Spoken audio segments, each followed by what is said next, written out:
beauty queen at dating Pinoy Big Brother housemate na si Diana Maki, nakunan sa unang anak nila ng basketballistang si Kiefer Ravena.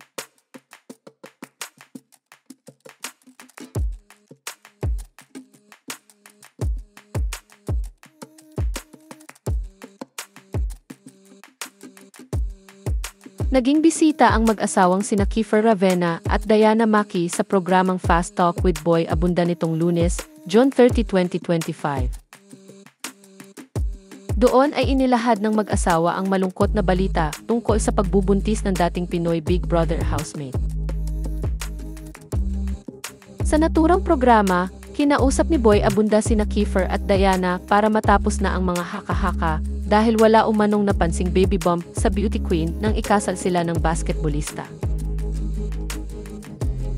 Ayon kay Diana, ilang linggo matapos i-anunsyo nila sa social media na magkaka-baby na sila ay nawala raw ang kanilang unang anak. Anya, shortly after announcing it, I think a week after announcing it or 2 weeks, we lost the baby, unfortunately, at 7 weeks. Matatanda ang inanunsyo ng basketballista noong March 18, 2025 na buntis ang beauty queen sa unang anak nilang dalawa. Sabi ni Kiefer sa caption ng kanyang post, "Marching together in this beautiful journey with at Diana C. Maki. You are amazing and you are destined to be a super mommy. We can't wait to see you little one. With your guidance, Lord." Kalakip sa naturang post ang litrato nila na magkayakap at hawak-hawak ang sonogram ng ultrasound ni Diana at isang peres ng pulang basketball shoes. Inilahad ni Kiefer sa naturang programa na nananatili pa rin silang positibo tungkol sa pagkakaroon ng anak sa kabila ng malungkot na pangyayari, basta ang mahalaga ay maayos ang kalusugan ng kanyang asawa. Anya, 7 or 8 weeks but, you know, God's plan, God's timing.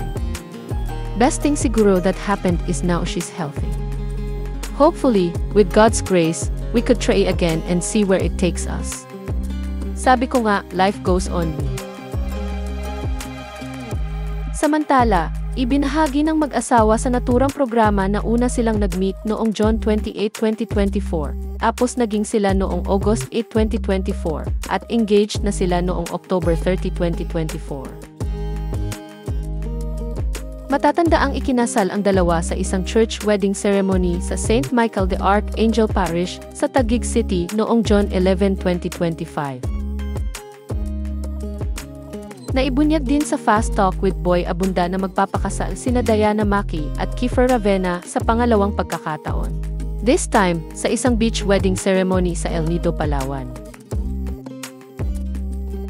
Nakatakdang bumalik sa Japan si Kiefer para sa basketball career niya doon, samantalang mananatili si Diana sa Pilipinas dahil nag-aaral itong maging piloto.